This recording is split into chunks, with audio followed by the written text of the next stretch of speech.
Hundreds of people make their way out of the Syrian village of Baghouz. It is the last piece of territory under the control of Islamic State forces. Syria has rejected a report by international chemical weapons inspectors.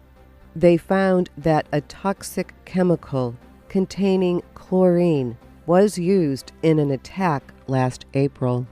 Power outages leave much of Venezuela without electricity.